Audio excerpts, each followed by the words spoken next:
Hello, and welcome to the Morgan Men Sports Podcast, wherever you may be getting your podcast from, SoundCloud.com, Google Play Podcast, Spotify, and now on YouTube. Guys, this is my WrestleMania week editions of the Morgan Men Sports Podcast, where I will be doing both the Monday and the Friday uploads of my podcast. Nothing but WrestleMania and WWE. So to start off with today, guys, for this podcast, I'm actually uploading this on a Monday before all the Raw and Smackdown tapings happen on USA. I will be going over the previews before the WrestleMania of Raw and Smackdown. So without further ado, let's get started. Okay, guys, so the Raw preview for April Fool's Day, which is just April 1st, which is actually today, so happy April Fool's Day for you guys that are, fanatics of April Fool's Day. So, anyway, so to start off with, we are going to have Brock Lesnar will be appearing on the final Monday Night Raw before WrestleMania to extinguish Seth Rollins' fire. I actually think that Seth Rollins is going to get the upper hand in the Raw before WrestleMania, because last year's WrestleMania, the Raw before WrestleMania, and I was actually there in person. I can't believe I actually could say that now, that I was there in person for the Monday Night Raw before WrestleMania. It was just fantastic. I love the scenery and everything. But anyways, I'm getting sidetracked here. But anyway, so Roman Reigns, of course, speared Brock Lesnar a few times here and there, and then held up the Universal Championship at the end of the show. And maybe about 10 seconds after Roman Reigns holding up the title over Brock Lesnar then got up and did the, what's it called? The F5? Yeah, the F5. Yeah, sorry. I almost forgot his finisher there for a second. But then the F5, and then, he was holding up the title.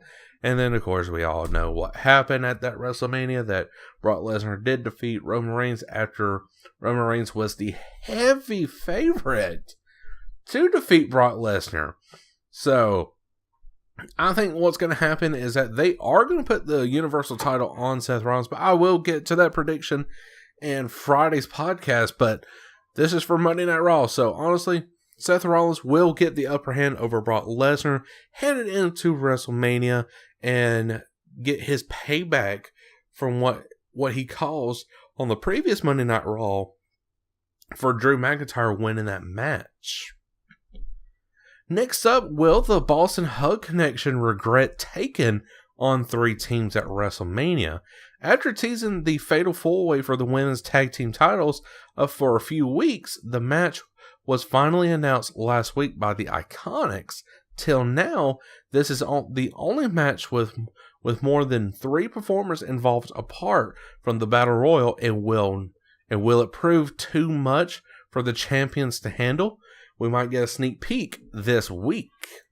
Yes, the Iconics did upload a video, of course, onto the WWE YouTube channel and all across the social media platforms, that they will be the 4th tag team involved in the first ever now women's Fatal 4-Way tag team match. You had the Elimination Chamber and everything else like that. But now this is a Fatal 4-Way with Beth Phoenix and Natalya, Sasha Bailey, Nia and Tamina, and of course the Iconics. And I am rooting, baby, for the Iconics. The Iconics are the best tag teams in the world. And I am pissing off a lot of people right now whenever I say this. I know I am. But no, the Iconics has been there for a while now. Actually, no, this will actually make a year for a fact, because I can remember it. I'm actually getting to that. Charlotte Flair was still the SmackDown Women's Champion at the time, after defeating Asuka with her undefeated streak, which I'll get to Asuka here in a few minutes. But the Iconics came out and, of course, tagged Charlotte Flair, saying, blah, blah, blah, blah. We're going to go after the SmackDown Women's Championship. One of us, at least, probably me, over Billie Kay, and just all of that. And then, of course, they actually brutally attacked Charlotte Flair. I mean, she couldn't even stand hardly. And then Carmella came out, cashed in her Money in the Bank, and then, boom, she won. She's the new SmackDown Women's Champion. But yes, heavy favorites for me is the Iconics to go into this one, but I will get more into depth of why I think that. Kurt Angle battles Rey Mysterio in his final Raw match. I actually like this one. This one right here is a very great matchup. I would love to have seen this one at WrestleMania, but people are still, thinking, John Cena will possibly come up in it. But Rey Mysterio and Washington are the final stop in Kurt Angle's farewell tour before he faces Baron Corbin in his last match at WrestleMania. His match against Styles was ruined last week by Randy Orton, of course.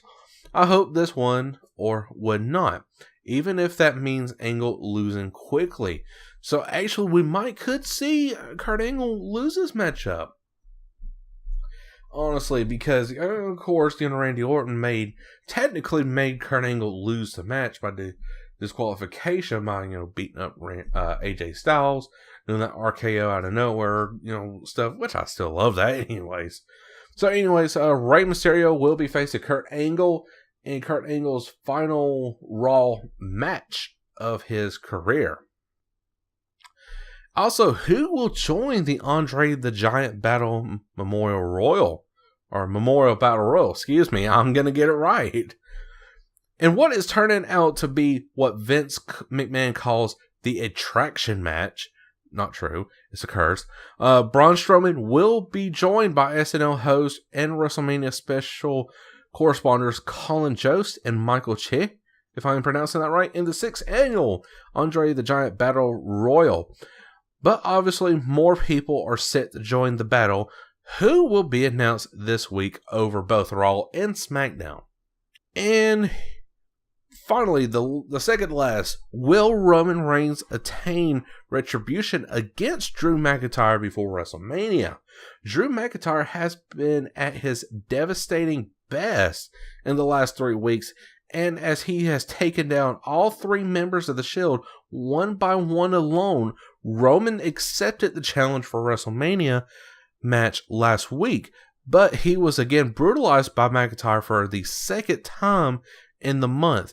Will he be able to pose some answer to McIntyre this week, and is there a possible stipulation to be added to their match? Guys, that is very interesting. There's a lot of stipulations going for these matches. You got, of course, the Triple H and Batista match where it's a no holds barred, and plus 2 Triple H's careers on the line as well as for that. Shane McMahon and The Miz as a Falls Count Anywhere's match. Yeah, that's right. I honestly love it. But I think, honestly, with this Roman Reigns and Drew McIntyre thing, there should be no stipulation added to this matchup, but we have to see what tonight will fold out to be for this matchup coming at WrestleMania 35. And what more to expect?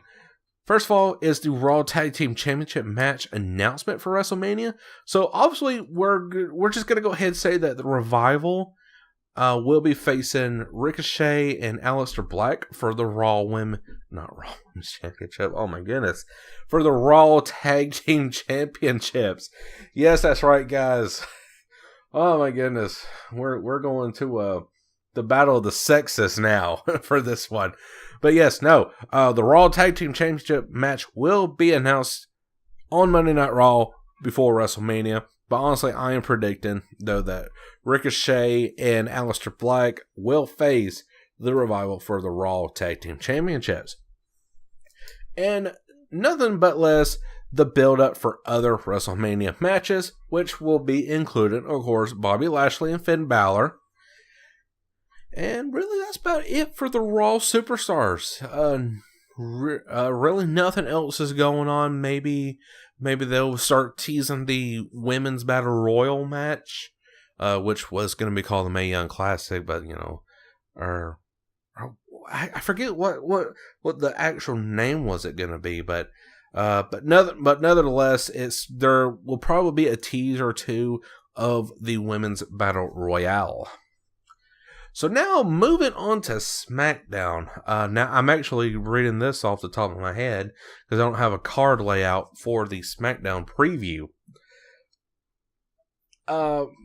Really anything that is going to involve all the WrestleMania matches that are going to be happening for SmackDown. Oh, and I forget. Before I go to SmackDown, I do want to say this. The main event, which is, of course, Ronda Rousey, Becky Lynch, and Charlotte Flair, they will be teaming up against the Riot Squad tonight on Monday Night Raw. I am honestly I'm not looking forward to it. I mean, you got the three most popular women in sports entertainment. Well, not sports entertainment in itself, but in WWE right now, at least. Tag teaming up against the mediocre Riot Squad? Like, what the hell?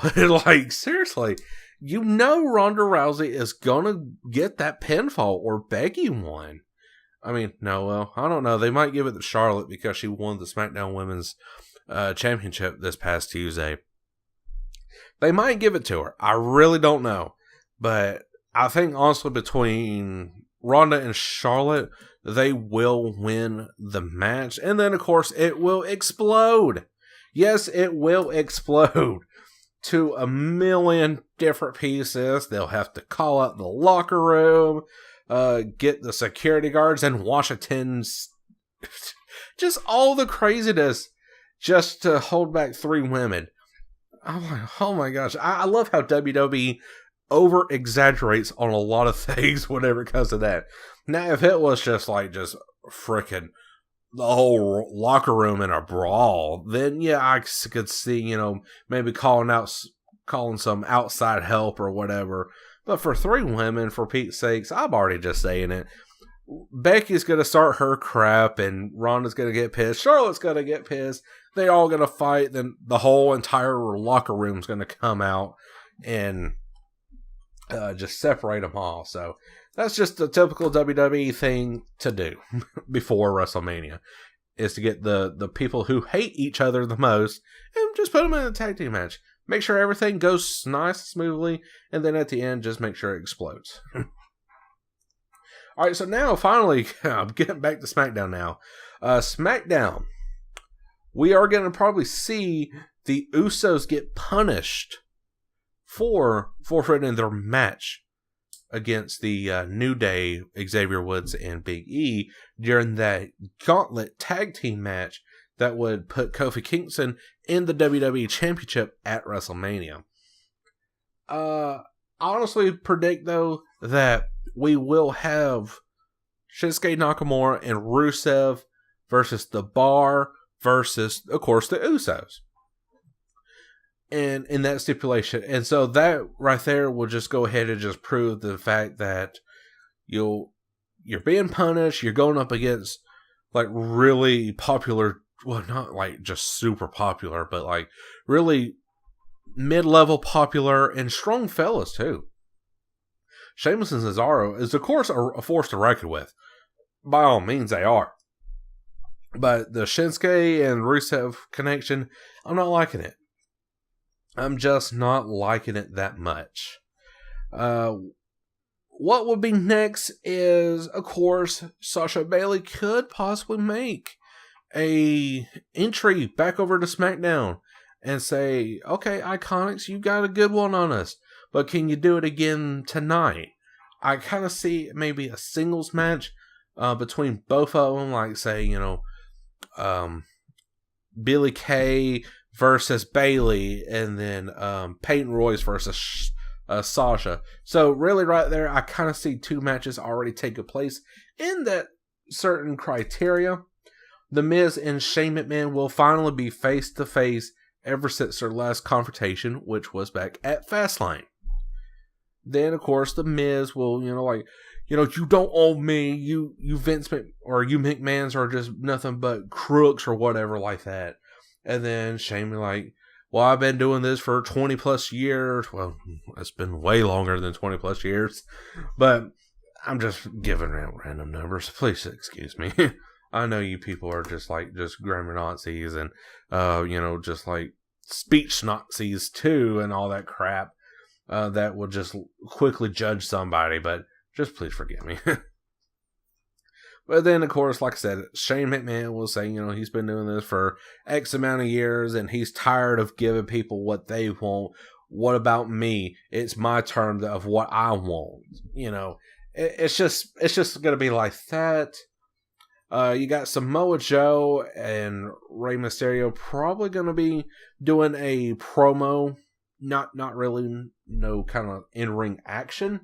You might have R-Truth come out and say, I want my U.S. title back, Samoa. I want to face you right now. And then Samoa Joe's like, well, if you want your ass kicked, then come on, let's get it on.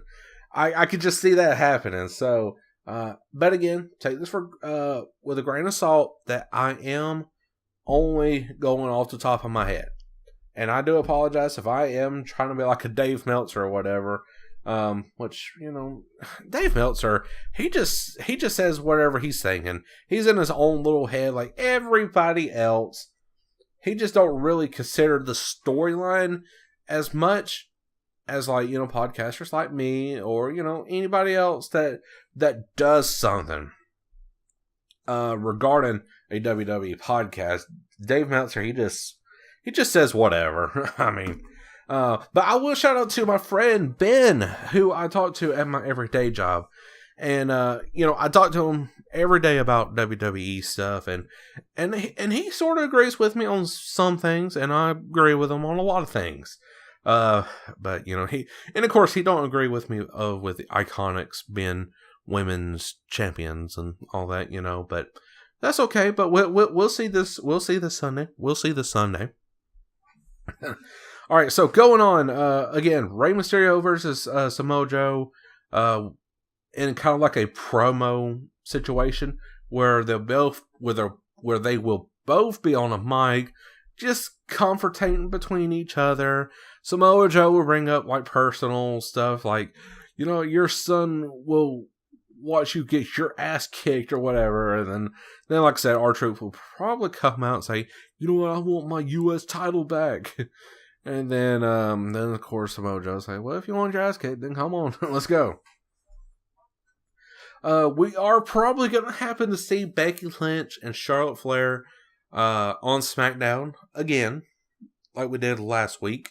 Well, we didn't see much of Becky Lynch. We saw Charlotte win the SmackDown Women's title against Asuka, which I personally think Asuka was done wrong in this situation.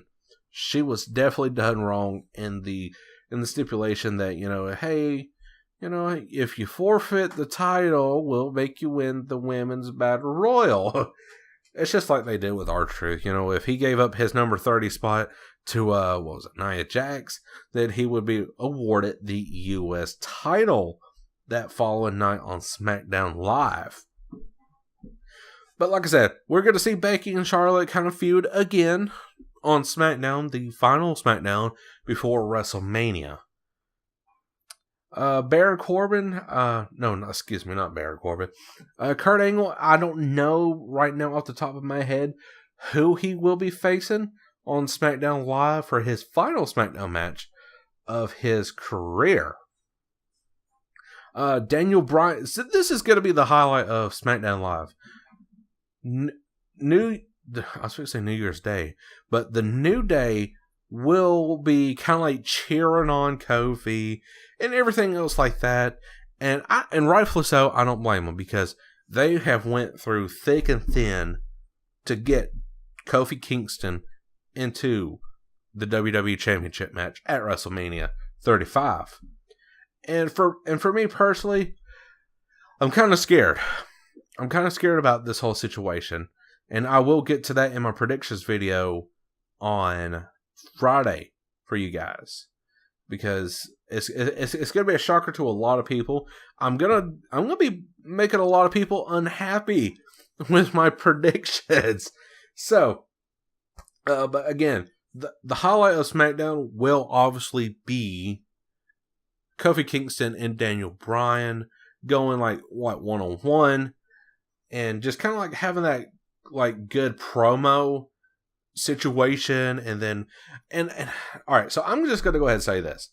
I am scared for SmackDown Live tomorrow night that Vince McMahon is going to try to add one more stipulation to this match. I've been saying it all along that there will be a stipulation added to this match some way, somehow. Last week, I thought we got that teaser, and I thought we actually had it there for a second. But everybody knows that I've been saying that Kofi Kingston could possibly put up his career on the line to get into the WWE Championship match. Well, that could be true. It still could be true. I mean, and like I said, take this with a grain of salt. Don't take this to heart, no nothing. But I think Vince McMahon, because whenever he said, you don't have the guts to quit on me or whatever like that, well, the New Day might not have the guts to quit, but Vince McMahon has the guts to fire you. See, when I'm going there, Kofi, you're in the match now, but now you got to do something for me. You got to put up your career on the line since I gave you a title shot at WrestleMania. I believe that is going to happen on SmackDown Live tomorrow night. I really believe it's going to happen because Vince McMahon, he is capable of doing stuff like this. He is capable of making the road to WrestleMania more difficult than what it has to be in order to get a good matchup at WrestleMania. And Kofi Kingston has proved himself time and time again to make sure that he wins every single matchup that he has been in, from the gauntlet match to the one-on-ones with Daniel Bryan. Yes, he lost that last match against Daniel Bryan, but he already went through six superstars. And Daniel Bryan comes out, gets the easy victory over Kofi Kingston. Kofi Kingston don't need to prove himself no more. He really don't. But like I said, in my prediction podcast, I will be going over why Kofi Kingston will blank. I'm just going to keep it there. I am just going to keep it there. But like I said, I bet you money, though, that Vincent Kennedy McMahon will publicly come out on stage and say, Kofi, I gave you a title shot. The New Day delivered, but now I want something from you. I want you to put up your career on the line since you're in this match. That's where I'm just going to leave it at. But guys, again, I sure hope you did enjoy this podcast today. It's a very lengthy one. I'm actually checking on the time right now. Oh, well, no, it's actually shorter than usual. But for just two predictions, it is quite long, though. But I got all the time in the world right now to do whatever I need to make this podcast happen for you guys. And I'm definitely happy that I am doing it. So guys, again, hope you enjoyed. If you did, make sure to hit that like button on both SoundCloud, Spotify, Google, and YouTube. Till then, guys, Cole Morgan will catch you guys later.